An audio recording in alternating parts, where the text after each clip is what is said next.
The dead watchtower rang at 2:13 inches the morning. Tessa Arden knew the sound before she was fully awake. 3 short strikes. 1 long. 2 short. Her eyes opened in the dark. For half a second, she lay still beneath the wool blanket, listening to wind drive snow against the shutters. Then the bell sounded again from somewhere high above the valley. 3 short. 1 long. 2 short. Royal Patrol compromised. Tessa sat up so fast the blanket fell away. No, she whispered. North Watch had been closed for 3 months. More importantly, its bell could not ring. 6 weeks earlier, Tessa had climbed the frozen tower under a civilian decommission order. She had removed the original clapper, locked the lower mechanism, and stamped the housing with her maker's seal. There was nothing inside that bell now that could strike it. Yet another note rolled across the mountains. Tessa was already moving. She pulled on boots, a heavy coat, and gloves, then crossed the workshop between hanging molds, tools, rope, and unfinished handbells. She opened the front door. Snow rushed against her face. North Watch stood somewhere beyond the ridge, invisible through the storm. The next signal came weaker. 3 short. 1 long. 2 short. But this time she heard something beneath it. Not another strike. A thinner vibration. High, faint, wrong. Tessa tilted her head. The bell's main note faded. But something inside the decay continued for another heartbeat, almost like a second bell trapped inside the first. Then the forest went silent. A branch snapped behind her. She turned. Something enormous moved between the pines. 2 pale eyes appeared first. Then the animal staggered into the clearing. Tessa stopped breathing. Rook. Every child in Blackridge knew the Alpha King's wolf. Soldiers painted his head on shields. Hunters told stories about seeing him before the king's banners arrived. Tonight, blood darkened the fur along his left shoulder. A broken arrow protruded behind the joint. Snow clung to his gray-black coat, and his breathing came rough. But what held Tessa still was the object in his jaws. Bronze. A bell clapper. Rook crossed the clearing and dropped it at her boots. It struck the frozen ground with a dull knock. The piece was fractured near the neck. One side had been scraped hard enough to expose fresh bronze. Blood marked one edge. Near the base was a small symbol, a hammer crossed by a narrow crescent. Hemmark. Tessa crouched slowly. That's impossible. Rook gave a low sound. She did not touch the metal. Her mind moved faster than her body. She had made hundreds of clappers. She had never made this one. The proportions were wrong. The shoulder was too narrow. The casting line had been filed from the opposite direction she used in her own shop. But the mark was hers. Hooves thundered beyond the trees. Rook's head snapped toward the road. Torchlight appeared between the pines. Riders burst into the clearing wearing black winter cloaks over royal armor. Soldiers spread out. Then a final horse entered more slowly. The man in the saddle wore no crown. He did not need one. Alpha King Ronan Blackwood dismounted. He was taller than Tessa expected, broad-shouldered. His dark hair wet with snow. He wore no ceremonial armor, only a black riding coat, a sword, and the expression of a man who had already received bad news. His gaze went first to Rook. What happened to him? No idea, Tessa said. A soldier stepped toward the wolf. Rook bared his teeth. Ronan raised a hand. The soldier stopped. Then the king saw the clapper. His eyes moved from the bronze to Tessa. A captain dismounted behind him. Your Majesty, we found the trail from Raven Hollow. Ronan did not look away from Tessa. How many? 14 scouts missing. 2 horses came back without riders. The wind seemed colder. Tessa looked toward North Watch. The tower rang 6 minutes before the patrol entered the hollow. The captain said, Someone sent the compromised route sequence. Tessa's stomach tightened. Ronan crouched and lifted the clapper with a gloved hand. He turned it once, saw the mark, then looked up. Did you make this? Every soldier watched her. Tessa could lie. For perhaps 10 seconds it might help. She met Ronan's eyes. That is my mark. No one moved for a beat. Tessa could almost feel the accusation forming around her. In Blackridge, a maker's seal was more than a signature. It was a promise that the work belonged to the hand that marked it. Someone had stolen hers. and 14 missing scouts had just paid the price for it. The captain's hand moved toward his sword. Ronan rose. Take her. 2 soldiers came forward. Tessa did not fight when they pulled her hands behind her.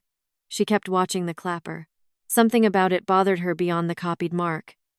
The impossible bell, and the blood on Rook's fur. The captain reached for the bronze. His gauntlet slipped. The clapper struck the edge of his sword. Ting. Rook exploded forward. Men shouted and drew steel. But the wolf did not lunge at Tessa. He did not lunge at Ronan.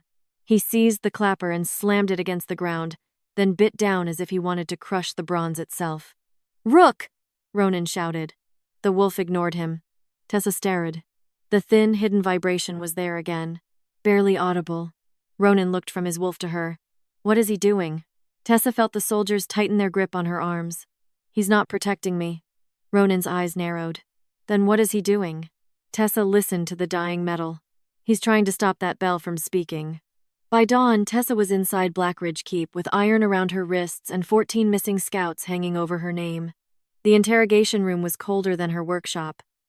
Stone walls, 1 narrow window, a single table between her and Alpha King Ronan Blackwood. The broken clapper rested on folded cloth at the center. Rook had been taken to the royal kennels so the arrow could be removed. Tessa had not seen him since they left the mountain. That absence bothered her more than she wanted to admit. The wolf had been the only witness whose reaction did not fit the accusation. She wondered whether he had heard that hidden vibration before tonight. Ronan stood rather than sat. You said the mark is yours. The mark is mine. The clapper isn't. That is a convenient distinction. It's also true. He slid a document across the table. Tessa recognized Northwatch's seal. Her decommission record from 6 weeks earlier. You were the last registered bellwright inside that tower. Yes. You removed the original clapper and sealed the mechanism. Yes. Ronan placed a second page beside it. This one made her pause. A maintenance authorization. Her workshop name appeared at the bottom. Tessa Arden, independent bellwright. Approved. I never signed this. The registrar says otherwise. I'm not in the guild. His eyes sharpened. Why? Military craft licenses aren't issued to Omegas. The room went quiet. So you work independently. I work where people care whether the bell functions more than who made it. The authorization was filed 3 days after you decommissioned Northwatch. Then someone used my name. Or you returned. I didn't. Ronan leaned on the table. 14 scouts disappeared after a bell you sealed began working again. My wolf returned wounded with a clapper carrying your mark. Your workshop appears on the maintenance record. You also warned military engineers that the signal system could be compromised. Tessa looked up. You read that report? I did. And now the towers have been modified. That doesn't mean I did it. No. It means you knew how. Anger pushed through her fear. If I wanted to sabotage your network, I wouldn't stamp my name on the weapon. Before Ronan answered, the door opened. The man who entered had silver at his temples and the posture of someone who had spent most of his life in armor. Lord Commander Silas Vane. Everyone in Blackridge knew him. He had fought beside Ronan's father and commanded the Northern Army through 2 winters of border war. He looked at Tessa. This is the bellwright? Yes, Ronan said. Has she confessed? No. Then don't hang her yet. Ronan's expression hardened. I wasn't planning to. Good. A maker's mark proves who made the mark. It does not prove who struck the bell. The statement surprised Tessa. Silas turned to her. But if you are lying, 14 soldiers may already be dead because of it. I know. He looked back to Ronan. Search her workshop. Verify every order bearing her name. Give the clapper to the engineers. Don't, Tessa said. Both men looked at her. Someone altered that clapper. If your engineers grind it, heat it, or polish it, whatever they changed may disappear. And you want access instead? Ronan asked. Yes. You're asking me to hand the evidence to the woman accused of making it. I'm asking you to let the only bellwright in this room examine a bell part. Ronan considered her. No. Tessa's chest tightened. The clapper goes into evidence. You go into a cell. Then listen before you lock the door. I have been listening. No, you've been building a case. That landed. Tessa leaned forward as far as the chains allowed. When that metal struck the sword, Rook didn't come for me. He came for the sound. Whatever is inside that clapper, your wolf heard it before any of us did. Ronan said nothing. 2 guards took Tessa downstairs. Hours later, she sat alone behind iron bars when a deep impact shook dust from the ceiling. Then another. Shouts erupted above. Tessa stood. Far across the keep, inside the evidence chamber, a guard had tested the clapper with 1 light strike. In the royal yard below, Rook went wild. He threw his wounded body against the kennel gate, snarling toward a sound no one else seemed able to hear. Ronan stood in the snow watching him. For the first time since North Watch rang, the king looked afraid of the evidence instead of the prisoner. Ronan came for Tessa before sunrise. He did not send guards to fetch her. He walked into the lower prison himself, carrying the broken clapper wrapped in dark cloth. 2 soldiers followed him, along with a blacksmith from the royal foundry. Tessa rose from the bench. You tested it again. The last time she had seen Ronan, he had been standing in the snow while Rook battered himself against the kennel gate. Whatever doubt the king carried had not softened him, but it had changed the question in his eyes. He no longer looked certain she was the answer. Ronan stopped outside the bars. 1 strike. And Rook? Nearly tore through an iron gate. Then now you're listening. His jaw tightened, but he unlocked the cell. The evidence chamber had been cleared when they arrived. No servants. No clerks. Rook stood beyond a reinforced inner gate, his wounded shoulder freshly bandaged, the wolf's eyes fixed on the cloth in Ronan's hand. He knows you brought it, Tessa said. Ronan placed the clapper on a wooden table. You said there was something inside the sound. I said I heard something. Can you hear it again? If everyone stays quiet. The blacksmith picked up a small brass hammer. Light strike, Tessa said. Not the edge. Here. She pointed near the lower curve.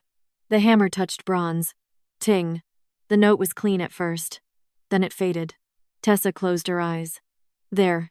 A thin vibration shimmered beneath the dying tone, not loud enough to be called another note. More like a thread, stretched inside the first one. Rook growled. Tessa opened her eyes. Again, the blacksmith struck. Ting. Rook lunged sideways. Not toward the table. Toward the stone wall. His claws scraped violently across the blocks. 1 guard reached for his weapon. Don't, Tessa said. Ronan stepped closer to the gate. Rook. The wolf ignored him and clawed the wall again. Tessa moved across the room. Strike it. The note sounded. Rook spun and followed the vibration with his head. Tessa watched the wall. The chamber. Ronan frowned. What? The stone is reflecting it. She placed her palm against the blocks. There's a hollow space behind this section. The blacksmith nodded. Old ventilation shaft. Tessa looked at Rook. He isn't attacking the wall. The echo is stronger there. Ronan's attention shifted to the clapper. So something in that metal is producing a second resonance. Maybe. Maybe? I don't guess when metal can be opened. Ronan stared at her. You want to cut it? Yes. Silas Vane entered before Ronan could answer. I strongly recommend you do not. Tessa turned. Silas removed his gloves. If that clapper is evidence, cutting it destroys its original condition. If it was altered internally, its original condition is already gone, Tessa said. Silas looked to Ronan. We have 14 men missing. We should preserve everything. Tessa understood the argument. That was what made it dangerous. She pointed at Rook. And your best witness is telling you the outside isn't the problem. Silas gave her a flat look. A wolf is not a witness. No. He's an animal with better hearing than every person here. Ronan remained silent. Then he looked at the blacksmith. Open it. The blacksmith secured the clapper in a vise and worked along the fracture near its neck. Metal groaned. The crack widened. The clapper separated. Everyone stopped. A narrow hollow channel ran through its center. It was too precise to be a casting defect. Inside, 3 tiny bronze ridges had been filed at different lengths. The blacksmith whispered. What is that? Tessa picked up 1/2 without touching the ridges. A second instrument. Ronan looked at her. You can build a bell inside a bell? Not a bell. A resonance. For what? I don't know yet. Silas stepped nearer. Could it change the signal? No. The main note would sound normal. Then why build it? Tessa looked toward Rook. The wolf had gone completely still. Because someone wanted another sound to exist without most people noticing it. A knock struck the chamber door. A messenger entered, breathing hard. Your Majesty. Ronan turned. Report. Eastwatch just sounded the convoy sequence. Silas frowned. That tower is active. Yes, Commander. The Royal Grain Convoy passed beneath it 12 minutes ago. Tessa's eyes went to the map. Eastwatch. Raven Road. A narrow gorge beyond it. She looked at Ronan. If that clapper is in more than one tower, your convoy may already be walking into the same trap. By the time Ronan's riders reached Raven Road, smoke was already lifting above the trees. The grain convoy had not been destroyed, but it had been hit hard. One wagon burned in the ditch. Another had lost a wheel. 2 soldiers were dead, and 3 teamsters sat against a stone wall while a medic wrapped wounds beneath torchlight. Tessa dismounted before anyone told her to. Ronan caught her arm. You stay where I can see you. If Eastwatch carries the same mechanism, every minute matters. His grip loosened. Then don't waste one. They rode to the tower with Silas and 6 guards. Eastwatch rose from a rocky ridge above the road, its bell dark against the morning sky. Unlike Northwatch, this tower was active and staffed. The bellkeeper met them at the stairs. I sounded the convoy sequence exactly as ordered. Who ordered it? Ronan asked. The keeper handed him a sealed dispatch. Silas checked the insignia. Regional Command. Legitimate seal. Tessa looked up at the bell. That doesn't matter yet. She climbed. At the bell chamber, she examined the clapper without touching it. The maker's mark stamped near the base matched hers perfectly. Almost. Tessa leaned closer. Bring me a lamp. A guard held one beside her. She pointed to the crescent in the mark. See that notch? Ronan frowned. Barely. It's on the right side. Silas looked at her. And? I cut mine on the left. The bellkeeper stared. Tessa removed the small steel punch she carried from her workshop. On its crescent edge was a tiny flaw, no wider than a hair. My punch was damaged 7 years ago. Every mark I make carries the same defect. I never repaired it. Ronan studied the clapper again. So this is a copy? Yes.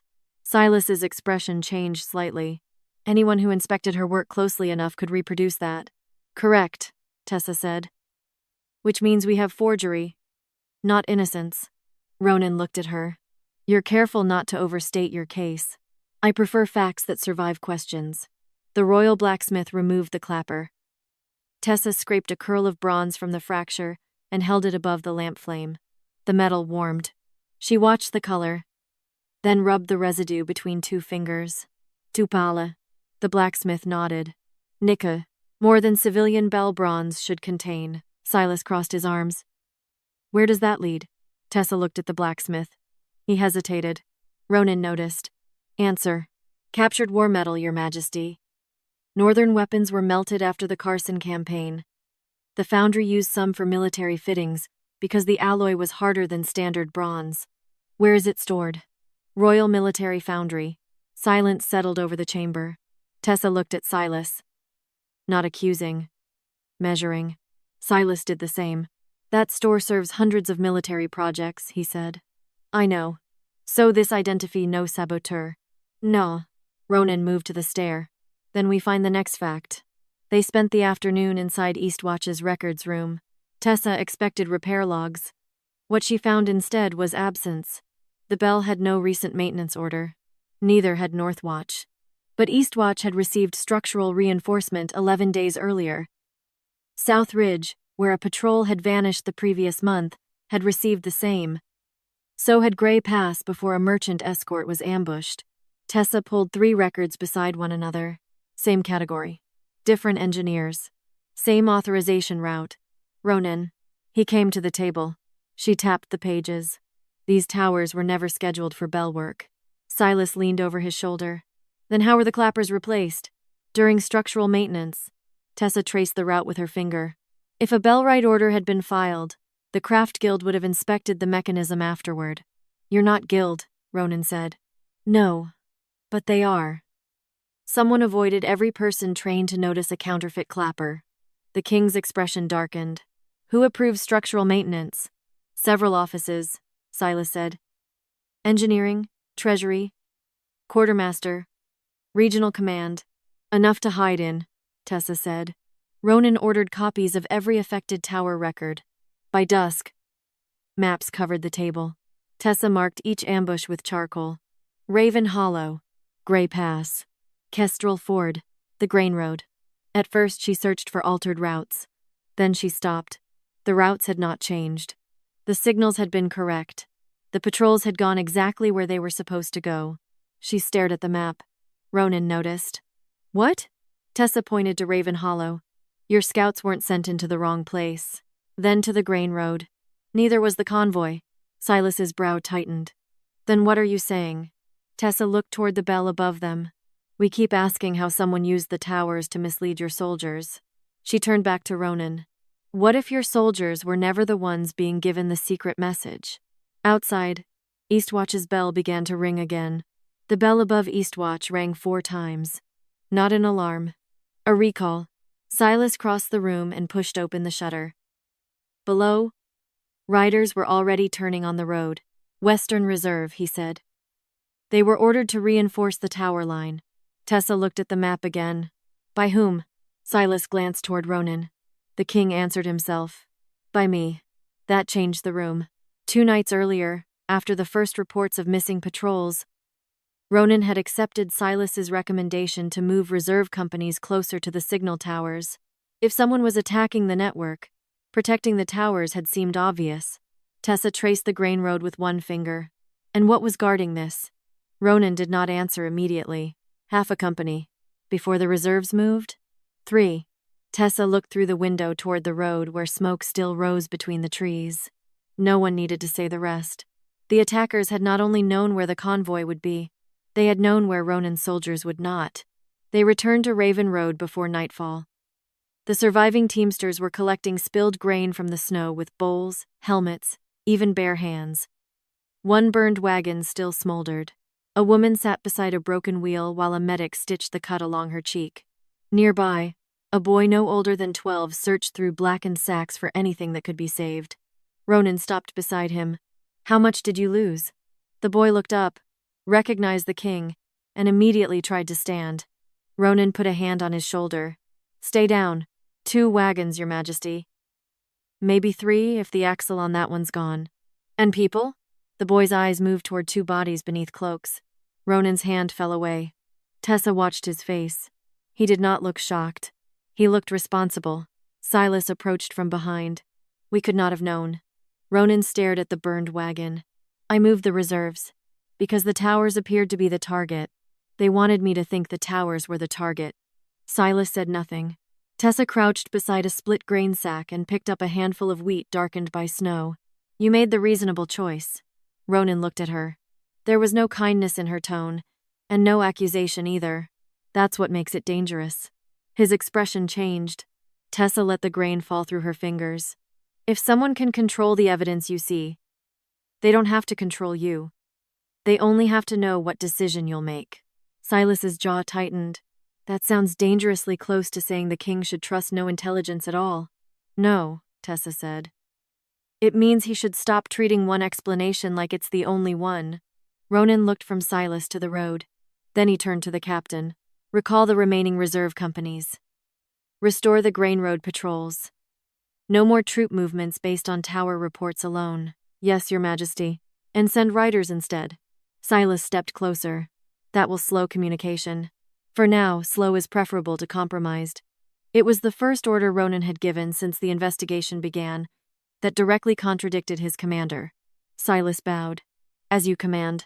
If the decision angered him, he did not show it. Later, in the temporary command tent, Ronan unlocked the iron cuff still around Tessa's left wrist. She rubbed the skin beneath it. You're releasing me? I'm removing the chain. That wasn't my question. No. Tessa looked at him. Ronan placed the key on the table. You were right about the mark. Right about the clapper. Right that the towers were being altered without bellright inspection.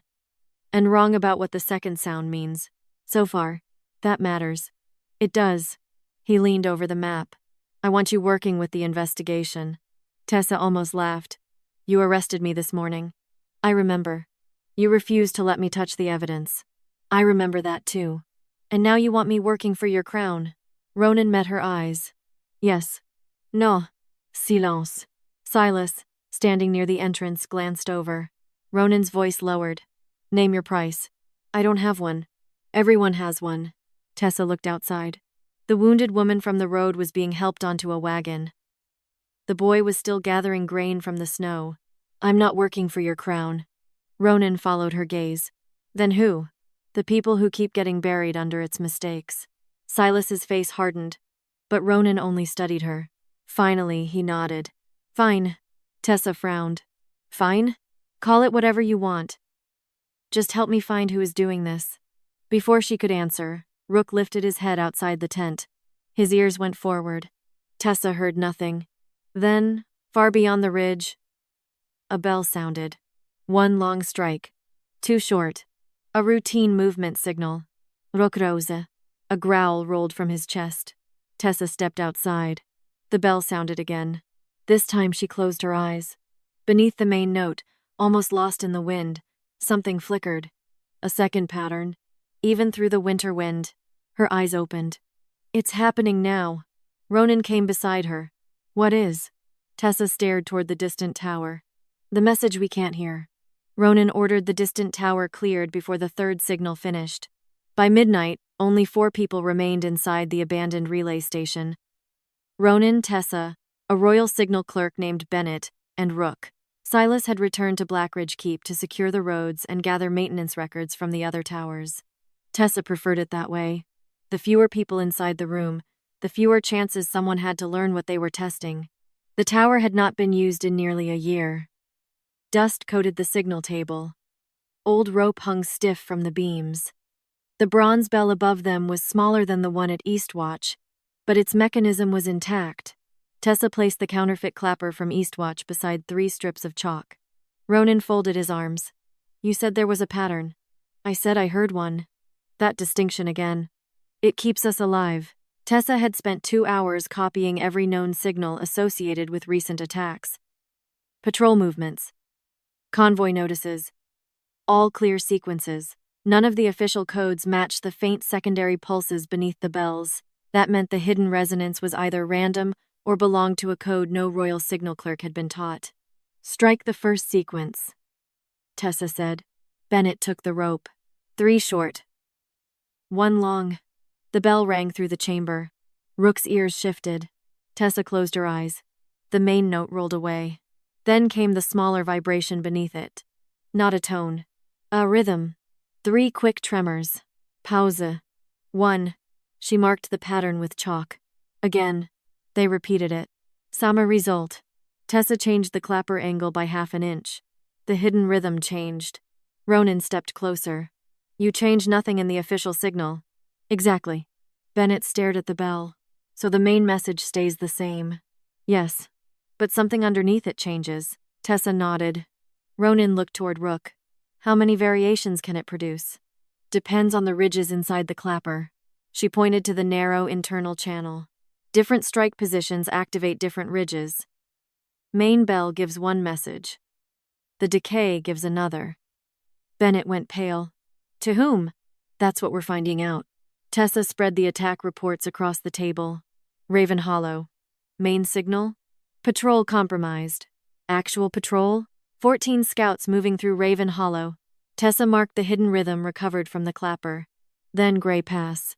Then Kestrel Ford. Then the Grain Road. At first the secondary patterns looked meaningless, but the attacks did not. Tessa moved pins across the map. Raven Hollow. Scouts. Grey Pass. 6 riders. Kestrel Ford. Merchant Escar. Grain Road. Convoy. She stopped. Ronan. He came beside her. The hidden signal changes when the number of men changes. Bennett frowned. That could be coincidence. Give me another report. He handed her one from South Ridge. A patrol had passed safely there 3 weeks earlier. Different location. Same number of riders as Grey Pass. The first hidden pulse matched. Her heartbeat quickened. She checked another. Then another. Patterns emerged. One group of pulses corresponded to troop count. Another to road direction. A longer decay marked time. Ronan watched the page fill. What does Raven Hollow say? Tessa translated slowly. 14 riders. A pause. East route. Another pulse. Before dawn, no one spoke. Ronan looked at the official signal ledger. The bell told my scouts the route was compromised. Yes. And the second signal told someone else how many scouts were there, where they were moving, and when. Yes. His face changed as a terrible idea suddenly explained too much. Tessa looked at the map. We were wrong. About what? We thought someone was using the bells to move your soldiers into traps. She tapped Raven Hollow. They weren't. Then Grey Pass. They went where they were ordered. Then the grain road. So did the convoy. Ronan's eyes lifted to hers. The bells aren't lying to your army, Tessa said. They're telling the enemy the truth. Silence filled the tower. Bennett swallowed. How could raiders hear this from miles away? They probably don't. Tessa picked up a shallow brass plate from an old signaling shelf. High overtones die fast in open air. But close to the tower, something tuned to the same frequency could make them easier to hear. She struck the plate lightly and held it near the bell. The hidden vibration sharpened. Rook growled. Ronan stared at the metal. Listeners. Yes.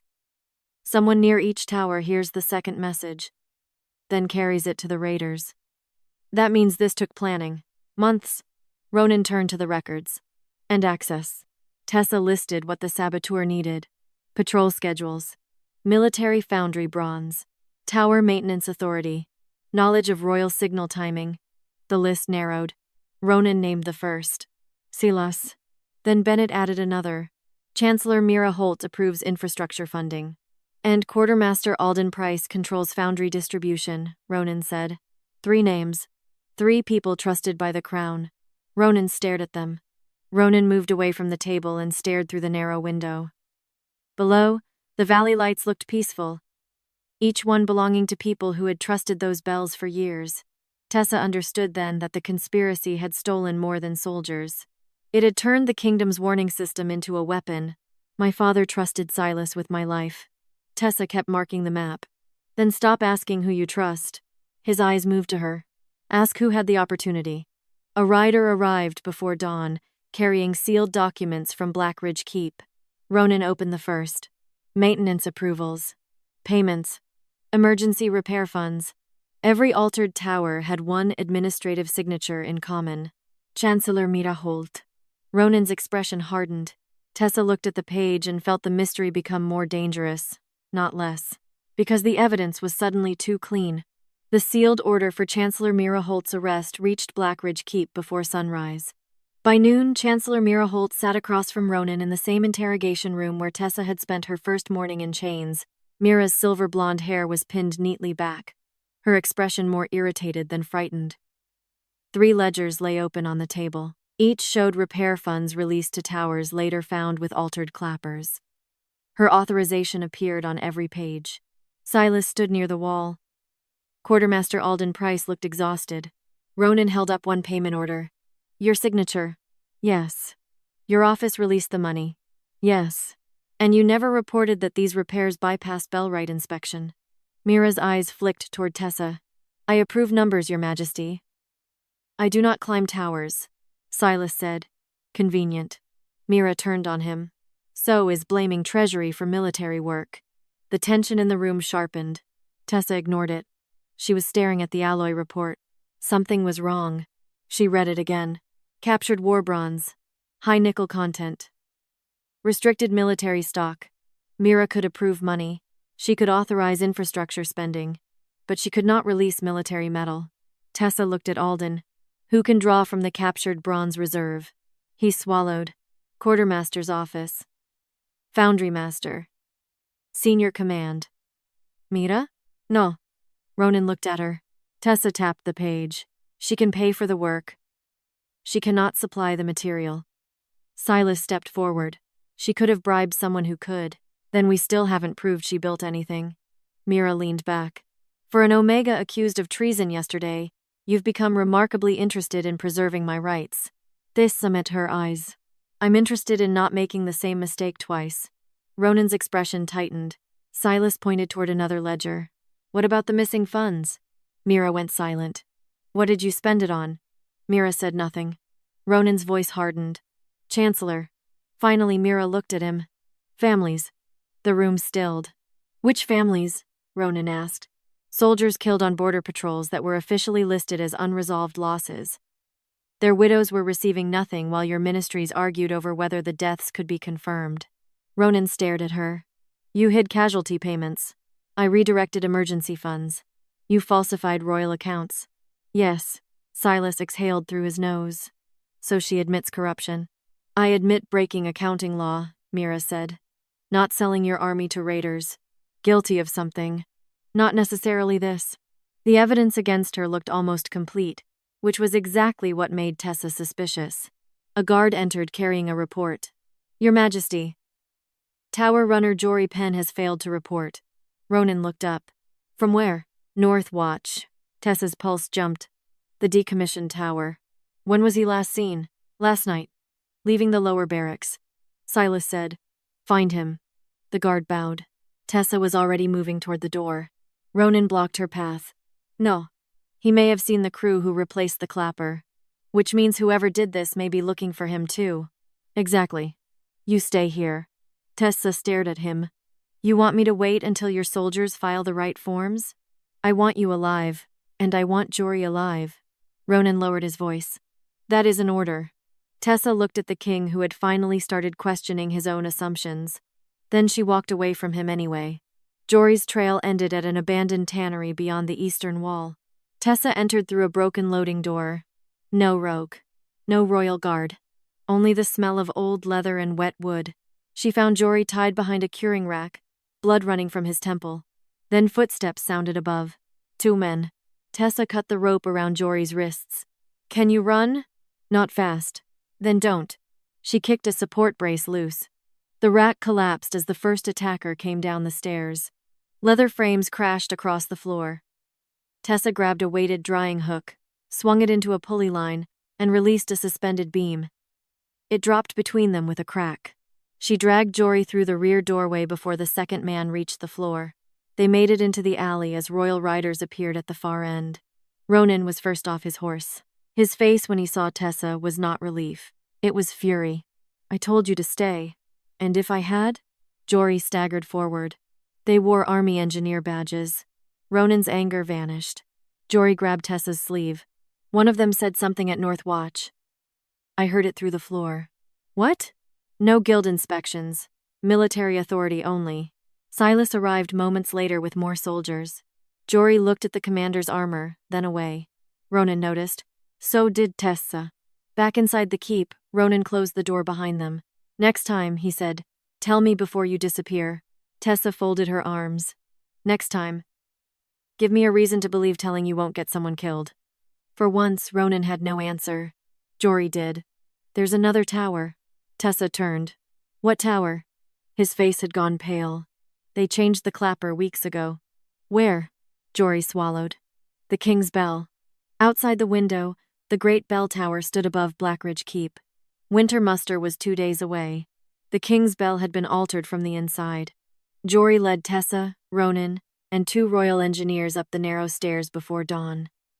The bell hung above Blackridge like a dark moon. Enormous enough that 6 men were normally needed to move its rope. From the floor, nothing looked wrong. Tessa climbed onto the maintenance frame. Lamp. Ronan handed one up. She leaned beneath the bell and found the clapper housing. Fresh tool marks. Her stomach tightened. Someone opened this. Jory nodded from below. 3 weeks ago. Military crew. They told us the Crown had ordered reinforcement before winter muster. Did you see who led them? No, helmet stayed on. Tessa touched the bronze. The hidden ridges were there. She could feel them through the housing. Ronan looked up. Can you remove it? Not quickly. This isn't like Eastwatch. The King's Bell weighs more than the tower roofs in my village. How long? Hours. Winter muster began the next morning. Ronan turned to one of the engineers. Seal the tower. No one rings this bell until I say otherwise. A blast shook the eastern side of the keep. The floor jumped beneath Tessa's boots. A second later, smoke rolled past the tower windows. My workshop, she said. They ran. The temporary room where Tessa had stored the counterfeit clapper, alloy scrapings, copied maintenance ledgers, and resonance notes was burning by the time they reached it. Guards formed a bucket line. but flames had already eaten through the shelves. Tessa pushed toward the door. Ronan caught her. No, my notes are in there. The roof is coming down.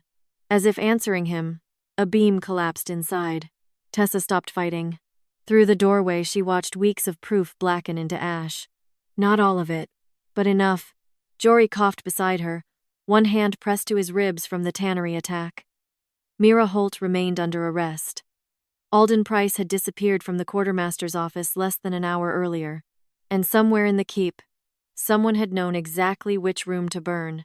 Soldiers began running. Silas Vane appeared through the smoke. Your Majesty. Border riders report enemy movement beyond Frost Ridge. Ronan's face hardened. How many? Unknown. Multiple towers have sounded invasion warning. Tessa looked toward him. Don't trust the bells. I don't. That is why I sent mounted confirmation. A rider arrived before the sentence ended. He dropped to one knee. 3 raiding columns confirmed, Your Majesty. Possibly more behind them. Ronan gave the first orders himself. Close the northern gate. Keep the western road open for civilians. No troop movement based solely on signal towers. Silas stepped closer. There is a problem. What? The wartime charter. Ronan went still. Tessa saw recognition before anyone explained. Silas continued carefully. When multiple border alarms are confirmed during a national muster, command of gates, troop deployments, and military communications transfers temporarily to the Lord Commander until the threat is contained. You are invoking it? I don't need to. You invoked it 12 years ago when you signed the charter. Ronan stared at him.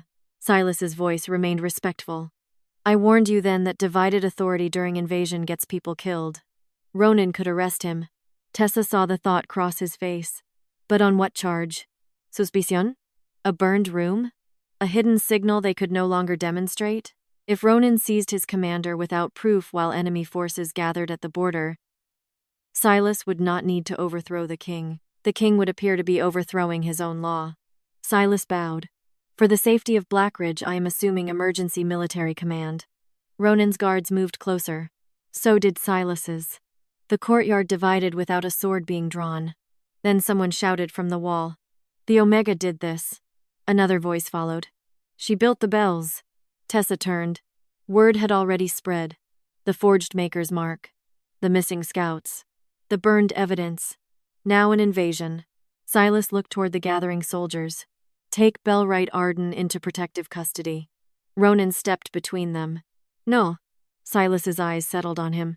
Under the charter, any person suspected of compromising military communications falls under command authority. You know she didn't do this. I know you believe her. Ronan reached for Tessa's arm, not as a captor this time.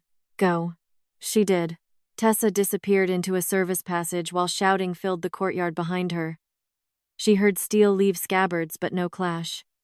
Ronan would not start a civil fight inside the keep with enemies beyond the ridge. That was exactly what Silas was counting on. Tessa reached the lower kennels. Locked. Rook slammed against the bars when he saw her. Military guards were already approaching from the opposite corridor. I'm sorry, she whispered. She could not free him without being caught. For the first time since Northwatch rang, Tessa had no king beside her. No wolf following her. No evidence strong enough to survive a public accusation. Only the bell. She slipped through an old bell-right passage and emerged above Iron Square as snow began to fall. The king's bell towered overhead. By tomorrow, Silas would ring it before thousands of soldiers. If Tessa destroyed it, she would prove every accusation against her. If she silenced it, Blackridge would lose its central alarm during an invasion. She stared at the bronze and remembered Rook attacking the clapper, trying to stop the bell from speaking. Tessa finally understood what she had to do. She did not need to stop it. She needed everyone else to hear it. Her eyes moved to the old resonance plates stacked beneath the maintenance platform, then to the bell. Go ahead, she whispered. Ring it. By sunrise, Iron Square was full. Winter muster had drawn soldiers, merchants, clan elders, officers, and civilians expecting banners and the annual oath. Instead, they found armed patrols at every gate, and Lord Commander Silas Vane standing beneath the king's bell with emergency authority in his hands.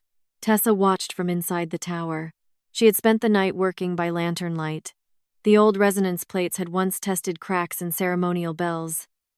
Mounted beneath the clapper housing, they would catch the hidden overtone while leaving the main note unchanged. The second voice would not. It would be dragged down into a range human ears could hear. Below, Silas stepped onto the speaking platform. Blackridge faces an armed threat beyond Frost Ridge.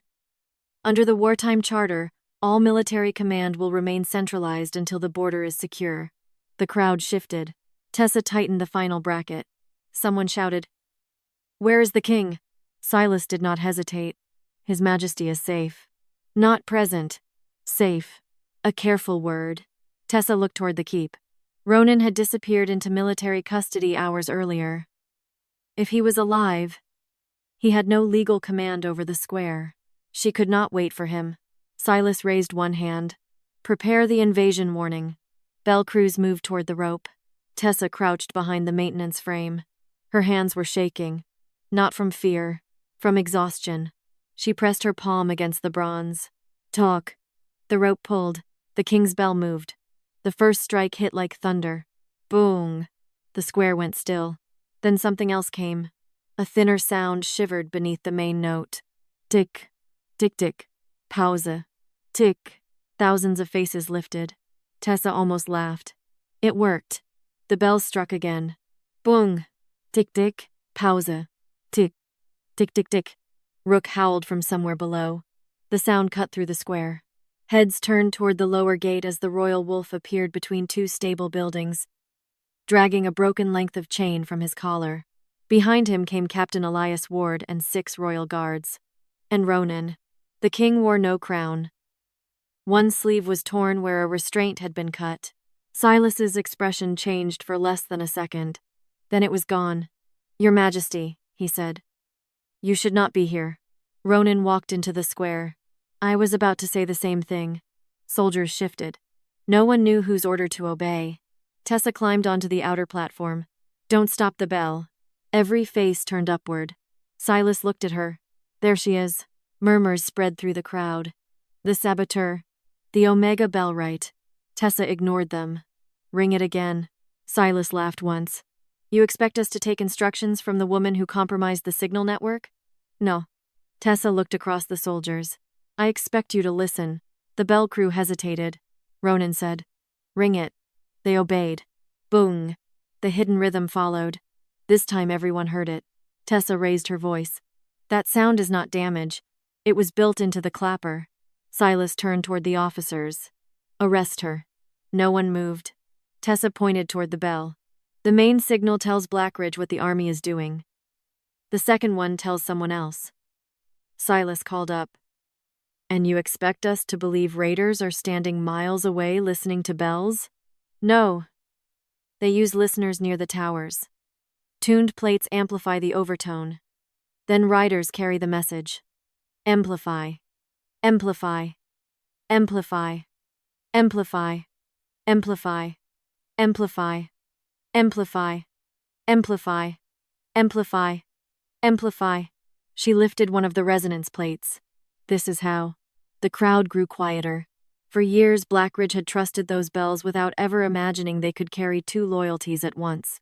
Silas's voice hardened. "Even if that were true, you have proved nothing about who placed it there." "Not yet." Tessa turned toward the bell crew. "One more sequence." She gave them the official signal for 3 companies moving toward the western defense line. The bell rang. The hidden pulses followed. Tessa listened. She already knew the code now. Westgate. 3 companies. Before sunset. She said nothing. Below.